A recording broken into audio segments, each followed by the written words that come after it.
जनसंवाद न्यूज, सत्य आणि विश्वासाची बातमी। केंद्र सरकारने पाकिस्तानातील दहशतवाद्यांचे अड्डे उद्ध्वस्त करण्यासाठी राबवलेल्या ऑपरेशन सिंदूर नंतर उल्हासनगर शहरात शिवसेनेकडून आनंद साजरा करण्यात आलाय।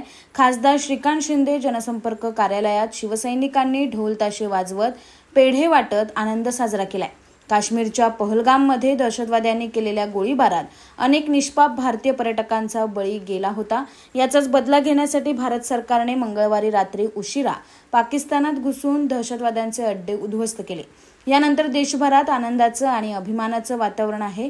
हाच आनंद साजरा करण्यासाठी उल्हासनगर शहरात शहरप्रमुख भुल्लर महाराज यांच्या नेतृत्वाखाली शिवसैनिकांनी जल्लोष करत आनंद साजरा करण्यात आलाय।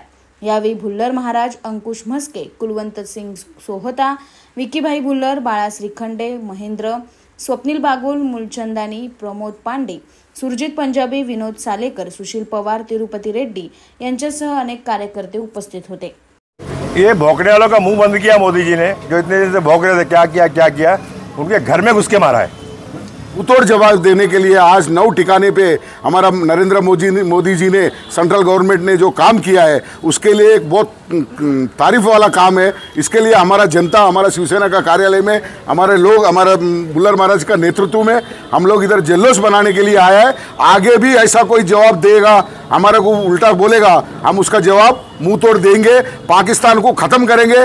पूरा भारत का पूरा नक्शे में, वर्ल्ड का नक्शे में पाकिस्तान को खत्म करने का हम लोगों ने ठान लिया है और वो खत्म करके रहेंगे। अंबरनाथ पारलेगांव में खुल चुका है एक ऐसा प्रीमियम रेस्टोरेंट जहां आपको मिलता है डिलीशियस फूड, साथ एक कॉजी इंटीरियर का आनंद। Welcome to noon to moon. हर कॉर्नर आपको अपने एक अलग वर्ल्ड में ले जा सकता है। फैमिली मीटअप्स, गैदरिंग्स या अपने special dinner, non veg to veg. इनके मेन्यू में आपको हर तरह के डिलीशियस मिलते रहेंगे। इसलिए स्पेशल सिंधी डिशेस, यहाँ आपको मिलेगा एक वाइड वैरायटी ऑफ डिशेस, हर एक टेस्ट बर्ड को सॅटिस्फाय कर सके।